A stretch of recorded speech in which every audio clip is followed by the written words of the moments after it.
नमस्कार साथियों, स्वागत है आप सभी का आज के सेशन में। आज के सेशन में हम सीटेट के मैथ पैरागोजी, जितने भी टेट एग्जाम होते हैं उसके मैथ पैरागोजी में पूछे जाने वाले कुछ पॉइंट्स है, जिस पॉइंट्स पर चर्चा करेंगे। साथियों, इस पॉइंट को समझना बहुत जरूरी है, इससे रिलेटेड आपको क्वेश्चन पूछा जाता है। तो चलिए एक एक करके इस पॉइंट को आज समझते हैं। साथियों, इसको बहुत अच्छे से समझिएगा, क्योंकि इसको समझने के बाद ही आप पैरागोजी, जो कि तर्क से रिलेटेड क्वेश्चन होता है, उसका आप उत्तर दे सकते हैं। तो चलिए समझते हैं। साथियों, हमारा पहला है हमारा एक्सियोम। एक पॉइंट है, क्या है? एक्सियोम। एक्सियोम का मतलब होता है अभिगृहित। एक्सियोम का मतलब होता है अभिगृहित। ये है क्या? तो ये एक स्टेटमेंट होता है। ये क्या होता है? एक स्टेटमेंट होता है हमारा, जिसको सच मान लिया जाता है। क्या है?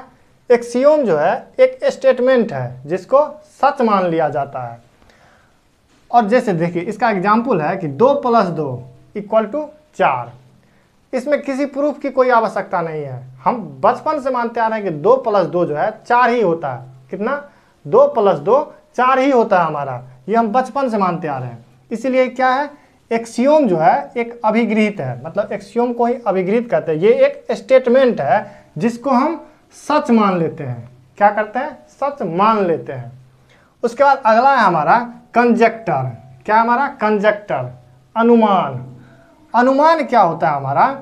जिसको सच साबित करने के लिए प्रूफ की आवश्यकता होती है। साथियों, हम जब भी कोई अनुमान लगाते हैं तो वो 100% सच नहीं होता, ना ही 100% झूठ होता है।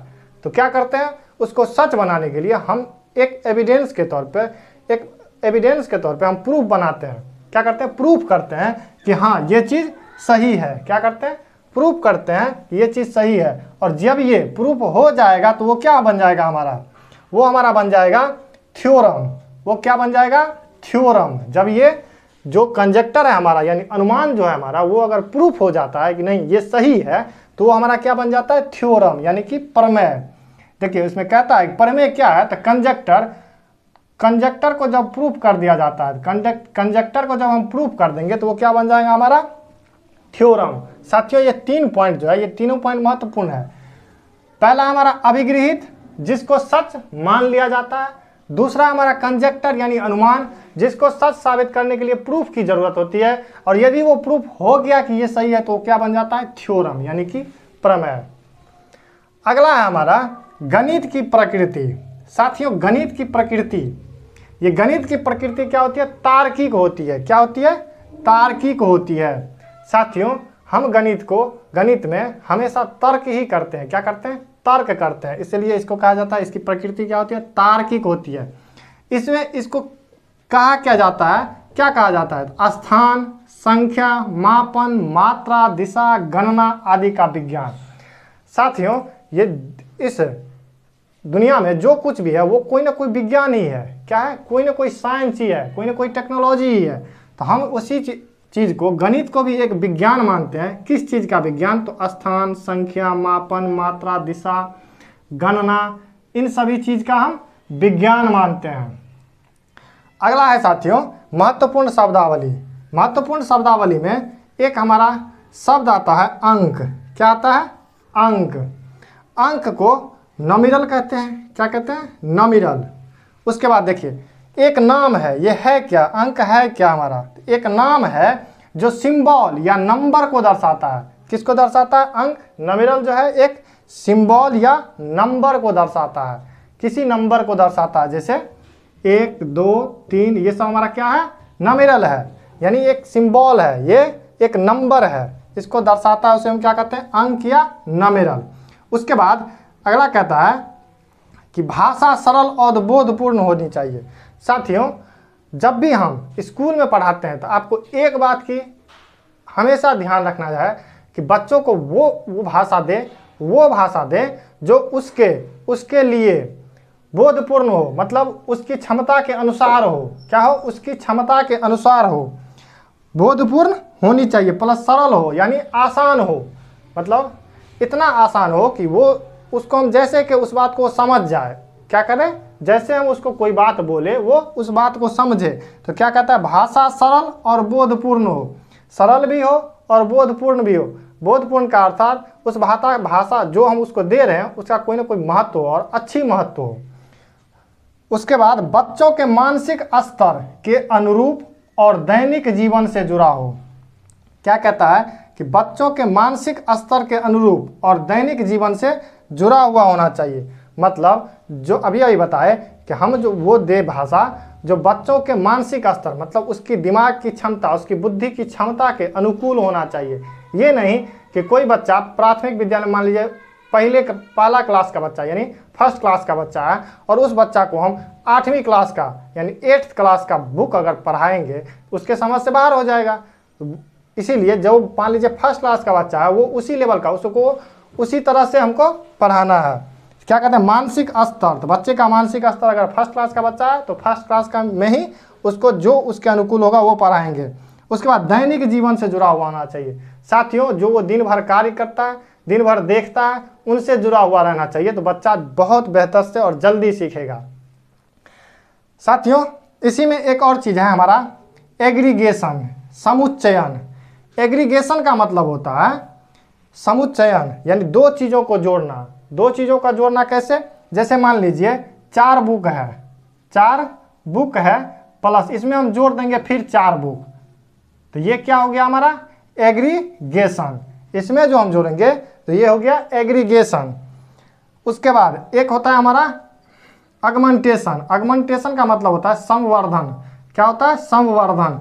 इसमें जो क्या करते हैं एक चीज़ों को बढ़ाना। चीज़ों को भी बढ़ाना का मतलब है कि हम मान लीजिए दूध है, क्या है? दूध है, और दूध मान लीजिए 2 लीटर दूध है, 2 लीटर दूध है और इसी में हम और जो है 1 लीटर पानी ऐड कर दिए। क्या कर दिए? पानी ऐड कर दिए। हम क्या कर रहे हैं? दूध को बढ़ा रहे हैं। क्या कर रहे हैं? दूध को बढ़ा रहे हैं। समझिए इस बात को, हम पानी मिला के क्या कर रहे हैं? दूध को बढ़ा रहे हैं, इसी चीज़ को ना बढ़ा रहे हैं। तो ये हमारा क्या हो गया? अगमेंटेशन। और जिसमें हम कोई एक चीज़ को दूसरे मतलब चीज़ों को जब जोड़ते हैं तो उसको क्या करते हैं? उसको क्या कहते हैं? एग्रीगेशन। चलिए साथियों ये दोनों पॉइंट आप समझ गए। अगला है हमारा राष्ट्रीय पाठ्य चर्चा रूपरेखा 2005। साथियों ये बहुत ही महत्वपूर्ण है, इससे बहुत ही ज़्यादा क्वेश्चन आता है। इसको चलिए एक एक करके समझते हैं। हमारा ये पहला कहता है जो 5 शिक्षा नीति है, 5 ठो जो है वो क्या कहता है? तो पहला कहता है कि ज्ञान को स्कूल के बाहरी जीवन से जोड़ा जाए। जी हाँ साथियों, ज्ञान को जो है जब भी हम बच्चा को स्कूली जीवन, मान लीजिए आप एक शिक्षक हैं और आप स्कूल में बच्चे को पढ़ा रहे हैं तो उसको जो भी आप पढ़ाएंगे वो उसके बाहरी जीवन से जुड़ा हुआ होना चाहिए। क्या होना चाहिए? बाहरी जीवन से, यानी वो जो दिन भर करता है, सुबह उठ के और रात तक करता है, उससे जुड़ा हुआ रहना चाहिए, जिससे वो बच्चा आसानी से उस चीज़ को समझेगा। उसके बाद रटन प्रणाली से मुक्त किया जाए। बच्चों को कभी भी रटाना नहीं है, बच्चों को कभी भी रटाना नहीं है, उसको क्या करना है? सिखाना है, समझाना है, रटाना कभी भी नहीं है। पाठ्य चर्चा पाठ्य पुस्तक केंद्रित न हो। जी हाँ साथियों, पाठ चर्चा यानी जो उसको हम पढ़ाते हैं वो सिर्फ पाठ्य पुस्तक यानी जो उस सिलेबस का जो पुस्तक है उस पुस्तक तक ही केंद्रित नहीं होना चाहिए। तो क्या होना चाहिए? उसके बाहरी जीवन से भी जुड़ा हुआ रहना चाहिए। क्या रहना चाहिए? बाहरी जीवन से भी जुड़ा हुआ रहना चाहिए। विद्यालय में दी जाने वाली शिक्षा विभिन्न प्रकार के गतिविधियों से जोड़ा जाए। जी हाँ साथियों, जब हम विद्यालय में बच्चों को शिक्षा देंगे तो उसको विभिन्न प्रकार की गतिविधि जैसे खेल कूद के माध्यम से, क्विज करवा के, इन सभी चीज़ों का एक्टिविटी का ख्याल रखेंगे, इन सभी गतिविधियों का ख्याल रखेंगे कि मान लीजिए कभी बच्चों के आपस में क्विज करवा दिए, कई बच्चों के बीच में अलग अलग प्रकार का खेल करवा दिए, जिसके थ्रू उस बच्चा को हम सिखा रहे हैं। क्या कर रहे हैं? सिखा रहे हैं। तो यही बात ये कहता है कि दी जाने वाली शिक्षा विभिन्न प्रकार की गतिविधियों से जुड़ा हुआ हो रहना चाहिए। उसके बाद राष्ट्रीय मूल्यों के प्रति आस्थावान विद्यार्थी तैयार किए जाए। राष्ट्रीय मूल्यों के प्रति इन सभी चीज़ों से आस्थावान विद्यार्थी तैयार होना चाहिए। आस्थावान का मतलब होता है वो विद्यार्थी जो राष्ट्र हित के बारे में सोचे, राष्ट्र को आगे आप समझ गए होंगे कि राष्ट्र को बर्बाद करने के बारे में ना सोचे, राष्ट्र के हित के बारे में सोचे, वही होता है राष्ट्रीय मूल्यों के प्रति आस्थावान। ऐसे विद्यार्थी तैयार करने के लिए इन सभी चीज़ों को लागू किया जा रहा है। उसके बाद चलिए साथियों, तो इन सभी से क्वेश्चन भी पूछा जाता है और बहुत अच्छी मात्रा में इससे क्वेश्चन पूछा जाता है।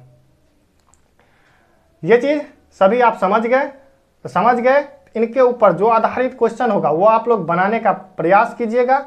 उसके बाद जो हमारा क्वेश्चन आंसर का सीरीज चलेगा उसमें हम आप लोगों को फिर से अच्छे से समझाते हुए क्वेश्चन आंसर करवाएंगे। मिलते हैं नेक्स्ट वीडियो में किसी नए टॉपिक के साथ। तब तक के लिए जय हिंद, जय भारत।